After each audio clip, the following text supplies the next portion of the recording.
¿Cómo calculás el riesgo de una inversión? Me habían preguntado en su momento. Eh, yo, y esto lo voy a llevar al real estate, que es donde más podemos agregar valor. Para mí tendrías que, o sea, para calcular el riesgo de una inversión, no mediría la volatilidad de la cotización de ese activo. Ejemplo, si vos compras acciones, estás comprando pedacitos de empresas. Como son acciones, y como vemos acá en Bloomberg que tengo acá de fondo, la cotización de las empresas cambia todo el tiempo. Por ejemplo, ahora Redfin, que es una empresa espectacular, que tiene un buen moat, que creo que no se va a fundir, que va a prosperar con alegría y va a valer cada vez más guita porque factura cada vez más, a pesar de que va a entrar en recesión en el mercado inmobiliario estadounidense.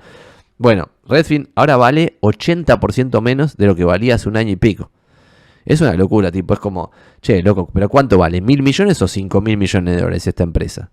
¿Cómo puede ser? Cambia un poco el contexto, suben las tasas de los créditos hipotecarios, va a haber menos demanda, los precios bajan y se revienta 80% del valor de la empresa. Raro. Dicho eso, las finanzas tradicionales definen riesgo como volatilidad. ¿Qué quiere decir esto? Que si vos comprás, por ejemplo, acciones de Redfin, sos propietario de un pedazo de Redfin, estás en teoría comprando un activo muy riesgoso porque hoy vale un quinto de lo que valía hace un año y quizá en 2 años vale 5 veces más de lo que vale ahora. En consecuencia, como tiene mucha volatilidad, es un activo, según el mundo, riesgoso.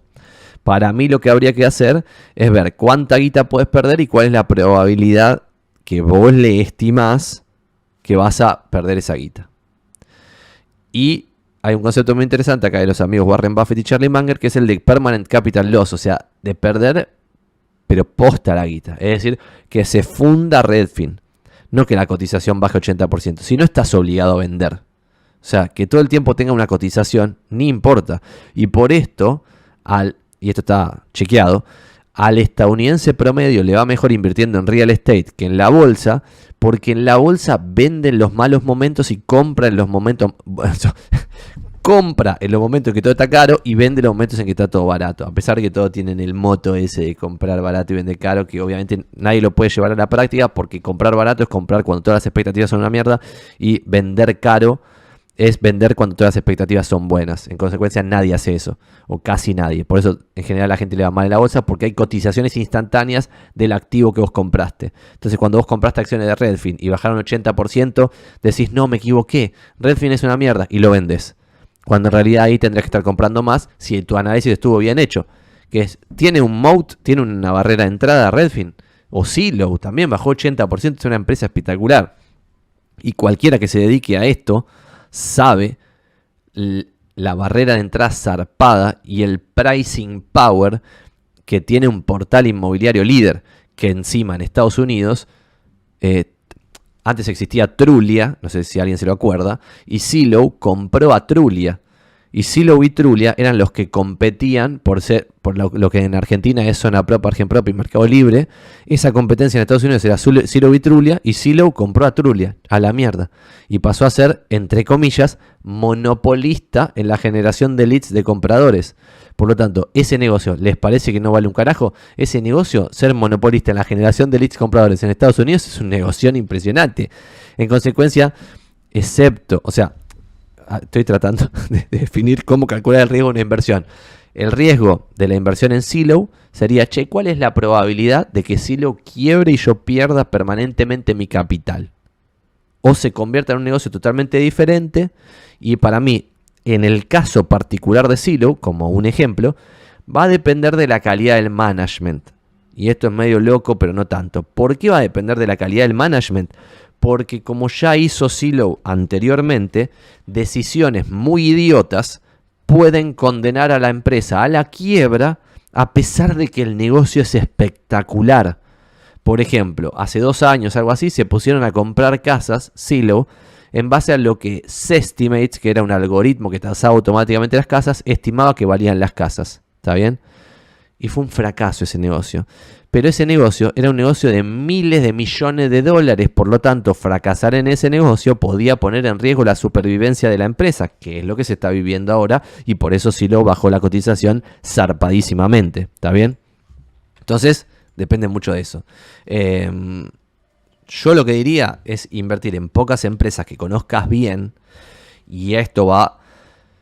Yo puedo interpretar cómo funciona un Zillow estadounidense a pesar de que no opera en Estados Unidos, porque puedo interpretar cómo funciona un Zonaprop, un Argenprop o un Mercado Libre Inmuebles en Argentina. Y sé cómo es el negocio. Por lo tanto, puedo leerlo e interpretarlo. Otro ejemplo. Yo tengo favoritado, y esto ya lo hemos visto más de una vez, todas las inmobiliarias que cotizan en bolsa en Estados Unidos. Y es interesante ver que muchas inmobiliarias reportan como ventas las ventas de las propiedades vendidas. Otras reportan como ventas el GCI, es decir, el Gross Commission Income.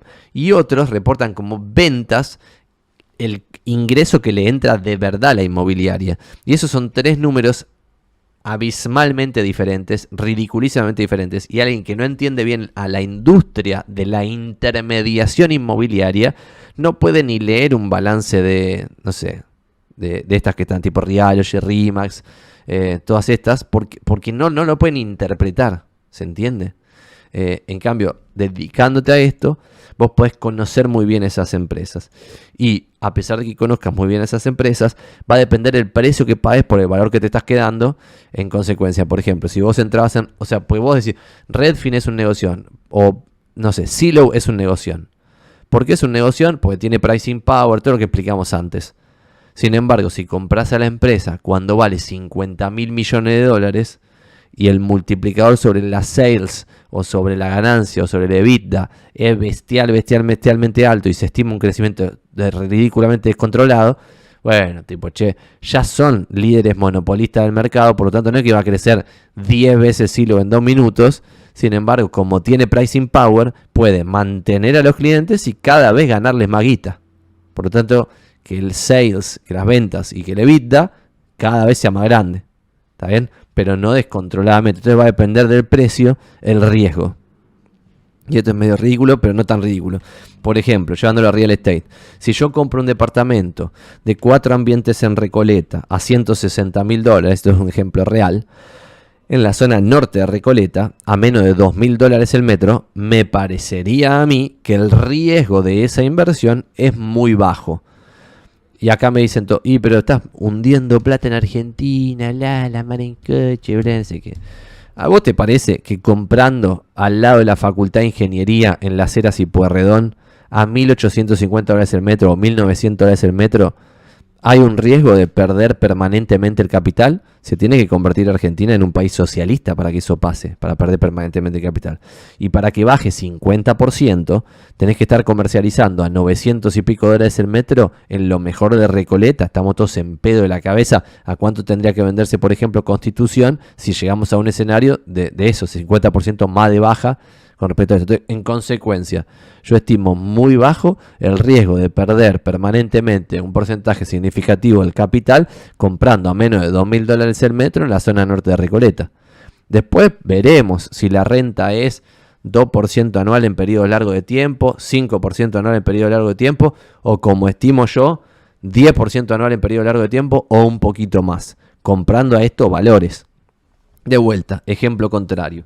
Si vos en el 2017 comprabas a $4.000 el metro el mismo departamento al cual estoy haciendo referencia, claramente el riesgo que asumías era mucho más alto a pesar de que la inversión era la misma.